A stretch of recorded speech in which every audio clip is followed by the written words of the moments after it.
નમસ્તે વિદ્યાર્થી મિત્રો, આપણે ધોરણ 12માં વિષય ભૂગોળ એમાં 7મો પાઠ આપણે જોતા હતા વ્યાપાર. તમે બધા વિદ્યાર્થી મિત્રો જાણો વ્યાપાર એટલે શું, અને આગળ આપણે વાત કરી કે વ્યાપાર દ્વારા જ એકબીજાની વસ્તુનું આપ-લે થાય છે અને એના દ્વારા એકબીજાનો વિકાસ શક્ય બને છે. તો અહીં આપણે જે આગળના લેક્ચરમાં જે વ્યાપારનો ઇતિહાસ અને રેશમ માર્ગની વાત કરી, એમાં વિનિયમ કે ઘણા બધા એવા વિસ્તારોમાં વિનિયમ પ્રથા હતી. આજે વિનિયમ પ્રથા છે આપ-લે કરવી, એક વસ્તુ દેવી અને બીજી વસ્તુ ત્યાંથી લેવી. તો આ રીતે વિનિયમ પ્રથા છે એ આજે પણ ખાસ તો કે વિદ્યાર્થી મિત્રો જોવા મળે છે. તો એના ઉદાહરણો આપણે આપ્યા હતા કે જમ્મુ કાશ્મીરમાં ખાસ કરીને આજે આપણી બોર્ડર, ભારત પાકિસ્તાનની જે બોર્ડર છે ત્યાં આજે એવી વ્યવસ્થા જોવા મળે છે.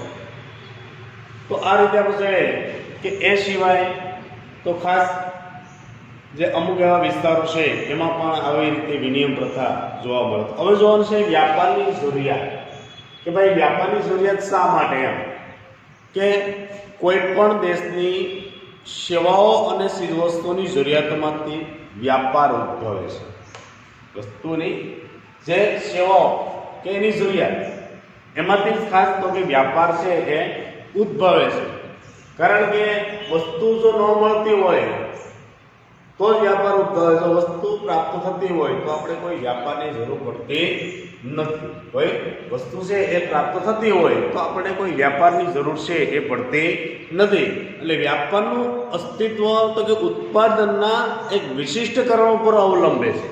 કે ઉત્પાદનનું જો વિશિષ્ટકરણ હોય તો જ વ્યાપાર છે એનું ખાસ કરીને છે કે એની ઉપર અવલંબે છે. તો એ વિશિષ્ટકરણ ન હોય ને આપણે એ બધું ઉત્પાદન થતું હોય તો વ્યાપારની કોઈ જરૂર પડતી નથી. એટલે કોઈ પણ દેશ વસ્તુઓ અને સેવાના ઉત્પાદનમાં તો કે વિશિષ્ટકરણની પ્રક્રિયા અપનાવે તો કોઈ પણ દેશ છે એ પોતે તો કે જે કે વસ્તુનું ઉત્પાદન માટે કોઈ વિશિષ્ટકરણ છે એ અપનાવે તો એના ઉપરથી તો કે પરસ્પર બંને દેશોને લાભ થાય ને, બંને દેશોને લાભ થાય. દાખલા તરીકે આપણે જોઈએ કે ભાઈ આજે કપાસનું ઉત્પાદન કરી અને જો એની પ્રોસેસિંગ કરીને કાપડ તૈયાર કરીએ તો અહીંથી આપણે એની નિકાસ કરી શકીએ ને, કાચા મટીરિયલની નિકાસ કરી શકીએ, પાકો મટીરિયલની નિકાસ કરી શકીએ. એટલે કે એનું શું થયું તો કે વિશિષ્ટકરણ થયું છે. તો વર્તમાન યુગમાં વ્યાપાર એ વિશ્વના આર્થિક સંગઠનનો આધાર છે.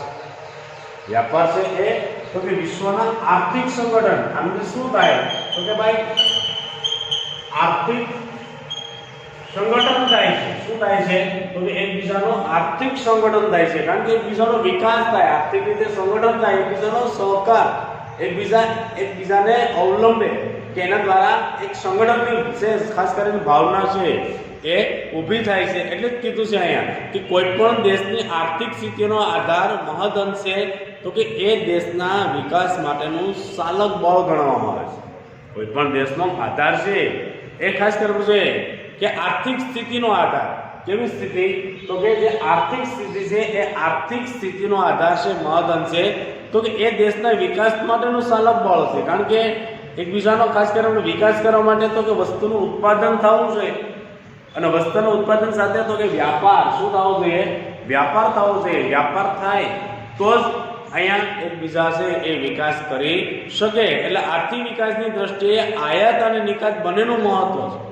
અહીંયા જે આર્થિક જે સંગઠન છે એટલે આર્થિક જે વિકાસ છે, આર્થિક જે વિકાસ છે એમાં ખાસ કરીને શું જોઈએ તો કે આયાત અને નિકાસ.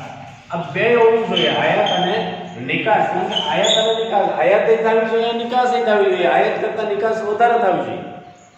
આયાત કરતા નિકાસ છે એ વધારે થવી જોઈએ. જો આયાત કરતા નિકાસ વધારે થાય તો આપણને શું મળે છે ફાયદો તો કે વિદેશી મૂલ્યમાં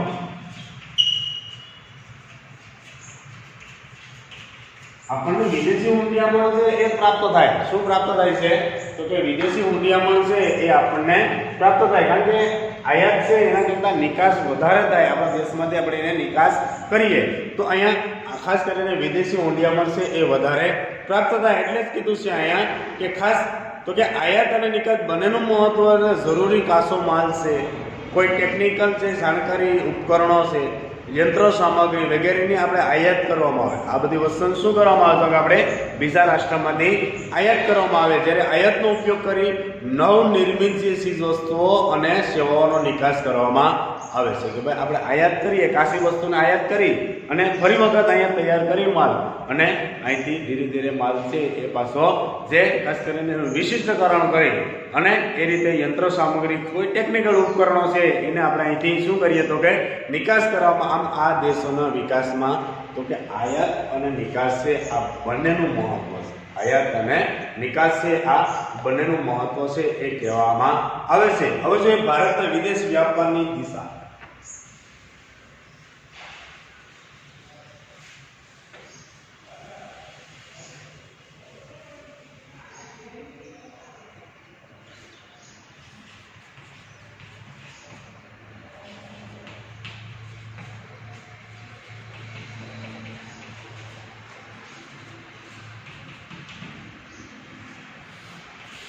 ભારતના વિદેશ વ્યાપારની જે દિશાઓ જોઈએ તો એના દ્વારા પણ આપણને ખ્યાલ છે એ આવે કે ભારતનો વિદેશનો વ્યાપાર છે એ કેવો રહ્યો. તો 18મી સદી સુધી વાત કરીએ આપણે. કેટલામી સદી? તો કે ખાસ કરીને 18મી જે સદી છે એ 18મી સદી સુધીમાં ભારત દ્વારા તો કે નિર્માણ પામેલી વસ્તુઓની તો કે આરબ દેશો અને યુરોપમાં નિકાસ થતી. 18મી સદીમાં તો કે ભારતમાં જે વસ્તુનું નિર્માણ થતું એ ખાસ કરીને આરબના રાષ્ટ્રોમાં અને યુરોપમાં તો કે ખાસ કરીને નિકાસ છે એ થતી. તો ઔદ્યોગિક ક્રાંતિને પરિણામે ટેકનોલોજીનો વિકાસ થતા ઔદ્યોગિક ઉત્પાદનમાં તો કે આમૂલ પરિવર્તન આવ્યું. કારણ કે ઔદ્યોગિક ક્રાંતિ થઈ. શું થાય છે? તો કે ઔદ્યોગિક ક્રાંતિ થાય. ક્યારે થાય? તો કે 1750 થી લઈ અને 1850, 100 વર્ષનો ગાળો. કેટલા વર્ષનો ગાળો વિદ્યાર્થી મિત્રો? 100 વર્ષનો ગાળો. આજે આમ તો ગણીએ તો ક્રાંતિ તો સારું છે. આજે ક્રાંતિ તો સારું, એટલે ઔદ્યોગિક ક્રાંતિ થઈ એટલે એમાં પરિવર્તન આવ્યું, ટેકનિકલ સુધારા થયા. કારણ કે પહેલા હાથ દ્વારા જે ઉત્પાદન કરવામાં આવતું ધીરે ધીરે એમાં પરિવર્તન આવ્યું. એટલે ટેકનોલોજીનો વિકાસ થતા અહીંયા આમૂલ પરિવર્તન આવ્યું. એટલે પરિવહનના સાધનોના વિકાસને લીધે તો કે દૂરના જે દેશો છે એની સાથે ભારતનો વ્યાપાર, કારણ કે ટેકનોલોજી આવી એટલે એને કારણે શું થયું? તો કે જે પરિવહનના સાધનો છે એનો વિકાસ થયો. પરિવહનના સાધનોનો વિકાસ થયો એટલે કે દૂરના જે દેશો છે એની સાથે ભારતનો વેપાર વધ્યો. એટલે 20મી સદીના ઉત્તરાર્ધમાં, કેટલામી સદી? તો કે ખાસ કરીને આ 20મી સદી છે એ 20મી સદીના ઉત્તરાર્ધમાં વાત કરીએ તો જૂનો ઢાસો બદલાવા માંડ્યો. જે જૂનો ઢાસો હતો, જૂની જે પદ્ધતિ હતી એ બદલાવી. એટલે 1991 પછી, ત્યારે તો કે ઈસવીસન 1991 પછીની વાત કરીએ આપણે. 1900 જે ખાસ કરીને 91 છે એ 1991 પછી, એટલે કે ધીરે ધીરે ભારતે અપનાવેલી તો કે ઉદારીકરણ, વૈશ્વિકરણ અને ખાનગીકરણની નીતિને પરિણામે ભારત જેવા વિકસિત દેશોના ઉદ્યોગ દ્વારા તો કે ઉત્પાદિત વસ્તુની હરીફાઈ કરવા એ સક્ષમ બનવા લાગ્યા. કારણ કે આપણે કેવા રાષ્ટ્રો છે? તો કે આપણે વિકાસશીલ છીએ. આપણે કેવા છે? ભારત કેવું છે? તો કે વિકાસશીલ રાષ્ટ્ર છે. કેવું રાષ્ટ્ર છે? વિકાસશીલ. તો વિકાસશીલ રાષ્ટ્ર છે એ વિકસિત સાથે, ક્યાં રાષ્ટ્ર સાથે? તો કે વિકસિત દેશો. 1991 પછી, કારણ કે નવો ઢાસો આવ્યો, જૂની પદ્ધતિ છે એમાં પરિવર્તન આવ્યું. એટલે 1991 પછી એનું કારણ તો કે 1991 પછી ભારતમાં ઉદારીકરણની શરૂઆત થઈ. એટલે આવો પ્રશ્ન ખાસ ધ્યાન રાખજો, પૂછાય. કારણ કે આર્થિક ઉદારીકરણની શરૂઆત ભારતમાં ક્યારે થઈ? 1991 થી. ક્યાંથી થઈ? 1991 થી. એટલે નવી નીતિ આવી આપણે ભારતમાં, નવી નીતિ આવી. અટલોથી જૂની નીતિ હતી એમાં પરિવર્તન આવ્યું. જે જૂનો ઢાસો હતો એ જૂના ઢાસામાં જે બદલાવ આવ્યો. એટલે 1991 પછી તો કે નવી નીતિ આવેલી, એમાં ઉદારીકરણ આવ્યું. શું આવ્યું? ઉદારીકરણ આવ્યું. ખાનગીકરણ આવ્યું અને વૈશ્વિકરણ આવ્યું. આ ત્રણેય આવ્યું કે એને સાથે તો કે વિકાસી રાષ્ટ્રો છે એ વિકસિત રાષ્ટ્રોની હરોળમાં વાત કરીએ તો ખાસ કરીને હરીફાઈ કરવાની એક ક્ષમતા મળી. વિકસિત રાષ્ટ્રોની સાથે હરીફાઈ કરવા, ઉત્પાદનમાં હરીફાઈ કરવાની એક ખાસ કરીને સક્ષમ છે એ બનવા લાગ્યા. એટલે ભારત સરકાર દ્વારા જે લેવાયેલા વ્યાપાર માટેના જે સાનુકૂળ જે ખાસ કરીને નિર્ણયો છે, સાનુકૂળ એટલે કે હકારાત્મક નિર્ણયોના પરિણામો ધીરે ધીરે દેખાવા. કારણ કે ભારત સરકારે સાનુકૂળ નિર્ણયો લીધા વ્યાપાર માટે. એના માટે તો કે વિદેશ વ્યાપાર માટે સાનુકૂળ નિર્ણયો લીધા. એટલે ધીરે ધીરે એમાં ખાસ કરીને જે અમુક નિર્ણયના પરિણામો દેખાવા માંડ્યા. એટલે ભારતના જે પરંપરાગત વ્યાપારનું પ્રમાણ ઘટ્યું. જે આપણો પરંપરાગત જે વ્યાપાર થતો એનું પ્રમાણ કેટલું કે ભાઈ કાપડનું ઉત્પાદન કરવું, હાથ દ્વારા કાપડનું ઉત્પાદન કરી એની નિકાસ કરવી, આ જે પરંપરાગત હતી એ પરંપરાગતનું પ્રમાણ કેટલું. જ્યારે સોફ્ટવેર ક્ષેત્રે સેવાઓના આંતરરાષ્ટ્રીય વ્યાપારનું પ્રમાણ વધ્યું. સોફ્ટવેર ક્ષેત્રે વિકાસ થવા લાગ્યો. નવી નવી ટેકનોલોજી આવી એટલે ધીરે ધીરે ધીરે તો કે સોફ્ટવેર છે એ સોફ્ટવેર ક્ષેત્રે વિકાસ છે એ થવા લાગ્યો. એટલે ભારતમાં તો કે ઝડપથી ઔદ્યોગિક વિકાસ થઈ ગયો. કારણે શું થયું તો કે ભારતમાં ઔદ્યોગિક વિકાસ થવા લાગ્યો. કેવો વિકાસ થવા લાગ્યો વિદ્યાર્થી મિત્રો? તો કે ઔદ્યોગિક. આ ઔદ્યોગિક વિકાસ થવા લાગ્યો 1991 પછી. 1991 પછી કારણ કે આપણી નીતિમાં પરિવર્તન લાવ્યું. 1991 પછી જે ઉદારીકરણની શરૂઆત કરી. કેવાની શરૂઆત કરી આપણે? તો કે ઉદારીકરણ નહોતું. ઉદારીકરણ હતું, સાથે સાથે શું હતું તો કે ખાનગીકરણ. આ ખાનગીકરણ હતું એટલે કે બધા જે ઉદ્યોગો હતા એ સરકાર હસ્તક હતા. એના હસ્તક હતા, સરકાર હસ્તક હતા. એટલે ખાનગીકરણ હતું નહીં. એટલે ધીરે ધીરે એમાં પરિવર્તન આવ્યું. એટલે ખાનગીકરણ આવ્યું. ખાનગીકરણની સાથે શું આવ્યું તો કે વૈશ્વિકરણ. વૈશ્વિકરણની શરૂઆત છે એ થવા લાગી. એટલે વૈશ્વિકરણને કારણે તો કે વિશ્વ સાથેનો વ્યાપાર છે એ વધવા લાગ્યો.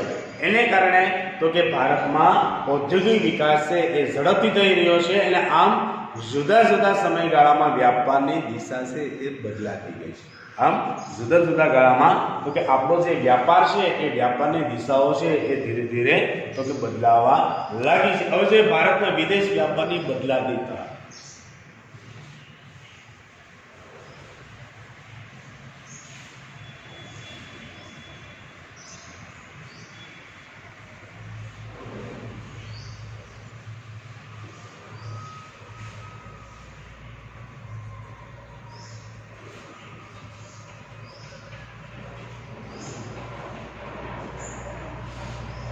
ભારતના વિદેશ વ્યાપારની બદલાતી તરફ કે ભાઈ ભારતનું જે વ્યાપારની દિશા આપણે જોઈએ કે ભાઈ 18મી સદી સુધી તો કે પરંપરાગત હતું. 20મી સદી પછી પરિવર્તન આવ્યું. એટલે 1991 પછી જે નવી નીતિ દાખલ કરી આર્થિક નીતિ એટલે ધીરે ધીરે ઉદારીકરણ આવ્યું. એ જ પ્રમાણે આપણે જોઈએ કે ભારતમાં તો કે ભારતના વિદેશ વ્યાપારની જે બદલાતી તરાની વાત કરીએ તો ભારતના વિદેશ વ્યાપારની તરામાં તો કે ભાઈ નિરંતર પરિવર્તન જોવા મળશે. ભારતમાં જે વિદેશ વ્યાપાર છે એની તરામાં તો કે નિરંતર પરિવર્તન છે એ જોવા મળે છે. કે પ્રાચીન સમયમાં ભારતમાં ગરમ મસાલા છે, સૂકો મેવો છે, રેશમી કાપડ તેમજ રત્નોની વિશ્વભરમાં ખૂબ જ માંગ હતી. ખાસ કરીને આપણે જોઈએ કે એ સમયે તો કે વિદેશમાં ખાસ કરીને આપણે જોઈએ તો ભાઈ રેશમ છે, પછી ખાસ કરીને આપણે જોઈએ કે કાચું લોખંડ, પછી સૂકો મેવો, આ બધી વસ્તુ છે એ ખાસ કરીને તો કે વિદેશમાં આ બધું તો કે વિદેશમાં વધારે માંગ હતી. ધીરે ધીરે આપણે જોઈએ કે કાપડ, રત્નો આ બધાની તો કે વિદેશમાં ખૂબ જ માંગ હતી. એટલે વિશ્વના મોટા ભાગના દેશો સાથે તો કે ભારતનો વ્યાપાર છે એ સંબંધથી જોડાયેલા. મોટા ભાગના જે વિદેશી રાષ્ટ્રો છે કે વિશ્વના ઘણા રાષ્ટ્રો છે એ ભારતના વ્યાપારથી આ રીતે સંબંધથી જોડાયેલા હતા. પણ દ્વિતીય તબક્કાની વાત કરીએ, દ્વિતીય તબક્કામાં તો કે અંગ્રેજોના શાસન દરમિયાન ભારતમાં જ્યારે અંગ્રેજોનું જે શાસન આવ્યું એ શાસન દરમિયાન તો કે વિશ્વમાં જોડાયેલી ઔદ્યોગિક ક્રાંતિના ફળ સ્વરૂપ, કારણ કે એ સમયે તો કે ઔદ્યોગિક ક્રાંતિ થઈ, આગળ આપણે વાત કરી કે જ્યારે ભારત ગુલામ હતું એ સમયગાળામાં તો કે ખાસ કરીને ઔદ્યોગિક ક્રાંતિ છે એ થઈ હતી 1750માં ઔદ્યોગિક ક્રાંતિ થઈ ત્યારે ભારતમાં તો કે અંગ્રેજોનો પગ પેસારો છે એની શરૂઆત છે એ થવા લાગી, કારણ કે બે પરિસ્થિતિ એક સાથે હતી. 1750માં ઔદ્યોગિક ક્રાંતિ થઈ, ક્યાં થઈ તો કે ઇંગ્લેન્ડમાં થઈ, અને 1757માં પ્લાસીનું યુદ્ધ થયું. 1757માં પ્લાસીનું યુદ્ધ થયું તો 1858 સુધી 1857 આમ ગણીએ તો વિપ્લવ એટલે એનો 100 વર્ષનો ગાળો થયો. એમ ઔદ્યોગિક ક્રાંતિનો 100 વર્ષનો ગાળો 1750 થી લઈ અને 1850. તો એ પ્રમાણે આપણે વાત કરીએ કે ઔદ્યોગિક ક્રાંતિના ફળસ્વરૂપે ભારતમાંથી તો કે પ્રાથમિક ચીજવસ્તુઓની નિકાસ વિશેષ જોવા મળતો. ભારતમાં આવી જે પ્રાથમિક ચીજવસ્તુ છે એની નિકાસ તો વિશેષ જોવા મળતી હતી. ત્યારે બ્રિટન જેવા દેશોમાં ઔદ્યોગિક પેદાશોની આયાત થતી હતી. બ્રિટન જેવા દેશોમાંથી તો કે ભાઈ ઔદ્યોગિક જે કંઈ પેદાશો છે એની ભારતમાં તો કે આયાત છે એ થવા લાગી. ઉદ્યોગમાંથી જે ઉત્પાદન થાય એ ધીરે ધીરે તો કે એની આવક છે એ આયાત છે એ ભારતમાં થવા લાગી. અને તૃતીય તબક્કાની વાત કરીએ તો તૃતીય તબક્કામાં ભારતની આઝાદી પછી કે 1947 પછી ભારતની આઝાદી પછી ભારતમાં ઉદ્યોગોનો વિકાસ થયો. ભારતમાં કેવાનો વિકાસ થયો તો કે ખાસ કરીને ઉદ્યોગોનો વિકાસ છે એ થવા લાગ્યો 1947 પછી. એટલે કે ભારત આઝાદ થયું એ પછીની વાત કરીએ તો 1947 પછી તો કે ભારતમાં ધીરે ધીરે તો ઉદ્યોગોનો વિકાસ છે થયો. એટલે સંચાર અને પરિવહન ક્ષેત્રે ટેકનોલોજીના વિકાસનો સીધો લાભ વિદેશ વ્યાપાર નથી. કારણ કે અહીંયા શું થયું તો કે સંચારની સેવાની શરૂઆત કરી, સંચાર સેવા, અને સાથે સાથે તો કે ટેકનોલોજી આવી.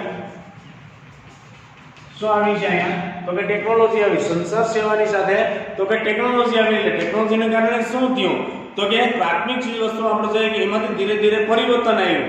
એટલે તૃતીય તબક્કામાં ખાસ કરીને તો કે જે પરિવહન ક્ષેત્રે ખાસ કરીને ટેકનોલોજીનો વિકાસ સીધો લાભ તો કે આપણને ક્યાં થયો તો કે વિદેશ વ્યાપાર. ક્યાં થયો છે અહીંયા તો કે એ ટેકનોલોજીનો લાભ આપણને સીધો તો કે વિદેશ વ્યાપારના એનો લાભ છે એ મળવા લાગ્યો. એટલે ખાસ કરીને 1991 પછી ભારત સરકારે વિદેશ વ્યાપારને વેગ મળે એ માટે જે અપનાવેલી નીતિના સારા પરિણામો છે એ મળવા લાગ્યા. કઈ તો 1991 પછી આગળ જે આપણે વાત કરીએ ને ઈસવીસન જે 1991 ની વાત કરીએ તો 1991 પછી ખાસ તો કે નવી આર્થિક નીતિ છે એ દાખલ થઈ. એટલે એને કારણે તો કે ભારતના વિદેશ વ્યાપારને શું મળ્યો વેગ મળ્યો, ગતિ મળી, કે એના દ્વારા તો કે વિદેશ સાથે આપણે વ્યાપાર છે એ સારી રીતે કરી શકીએ એ માટે ખાસ કરીને એક ગતિ છે એ મળવા લાગી. એટલે અહીંયા આપણે જોઈએ કે ખાસ તો કે એ નીતિના સારા પરિણામ આવ્યો, વેગ મળ્યો. એટલે આવી જે નીતિ અપનાવી 1991 પછી 1991 પછી જે નીતિ અપનાવી, કઈ નીતિ અપનાવી તો કે ઉદારીકરણ આવ્યું. શું આવ્યું છે તો કે ઉદારીકરણ આવ્યું. ઉદારીકરણને કારણે અહીંયા ખાસ કરીને સરકારે જે પરવાના અને ટેક્સ આપણે જોઈએ કે સરકાર પાસે જે પરવાના લેવા પડતા, વેપાર કરવા માટેના પરવાના, ઉદ્યોગ સ્થાપવા માટે ખાસ કરીને આપણે જોઈએ કે પરવાનો લેવો પડતો, એમાં ધીરે ધીરે પરિવર્તન આવ્યું. એમાં પરિવર્તન આવ્યું કારણ કે પહેલા શું થતું તો કે ભાઈ ઉદ્યોગ સરકાર પાસે પરવાનો લેવો પડતો. સરકાર આપણને આપણે જોઈએ કે ભાઈ એ પરવાનો આપે પછી ઉદ્યોગ છે એની સ્થાપના કરી શકતા. પણ 1991 પછી શું થયું કે ભાઈ ખાનગીકરણ, ઉદારીકરણની સાથે શું આવ્યું ખાનગીકરણ આવ્યું. એટલે ખાનગીકરણ એટલે ધીરે ધીરે ઉદ્યોગોને વેગ મળ્યો. એટલે અહીંયા એ જ કીધું છે કે 1991 પછી આપણે જોઈએ કે ખાસ વિદેશ વ્યાપાર છે એને વેગ મળે. એટલે અપનાવેલ જે આપણે આ માટે જે અપનાવેલ નીતિ છે એના સારા પરિણામો આપણને મળ્યા. એટલે આંતરરાષ્ટ્રીય બજારમાં સેવા ક્ષેત્રે ભારતનો વ્યાપાર વધ્યો. આંતરરાષ્ટ્રીય ક્ષેત્રે તો કે અલગ અલગ જે સેવા છે એ સેવામાં વ્યાપાર વધ્યો. આંતરરાષ્ટ્રીય ક્ષેત્રે સેવા ક્ષેત્રો છે એમાં વ્યાપાર છે એનો વ્યાપ વધી રહ્યો છે.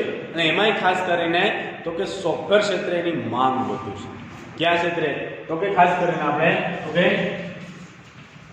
સોફ્ટવેર, ખાસ કરીને તો કે સોફ્ટવેર છે એ સોફ્ટવેર ક્ષેત્રે આપણે જોઈએ કે સોફ્ટવેર ક્ષેત્રે ખાસ કરીને આપણે જોઈએ કે એમાં ઘણું બધું માંગ વધી છે. કારણ કે આજે તો કે ભારતમાં સોફ્ટવેરનો વિકાસ છે એ વધારે જોવા મળે. એટલે ઇલેક્ટ્રોનિક ઉદ્યોગ ક્ષેત્રે આપણે જે વિકાસ કર્યો છે હરણફાળ ભરી, જે ખાસ કરીને આપણે જોઈએ કે વિકાસશીલ રાષ્ટ્રોમાં કયા રાષ્ટ્રોમાં? તો કે જે વિકાસશીલ રાષ્ટ્રોની વાત કરીએ તો આ વિકાસશીલ રાષ્ટ્રોમાં જે ભારતે જે હરણફાળ ભરી એવી કોઈ રાષ્ટ્રોએ વિકાસશીલ રાષ્ટ્રોમાં કરી નથી. એટલો બધો વિકાસ આપણે સોફ્ટવેર ક્ષેત્રે કર્યો. એટલે આજે સોફ્ટવેર ક્ષેત્રે જે ઔદ્યોગિક ક્ષેત્રે આ વાત કરીએ આપણે કે ઇલેક્ટ્રોનિક ક્ષેત્રે એ ઇલેક્ટ્રોનિક ઉદ્યોગની રાજધાની આપણી બેંગ્લોર.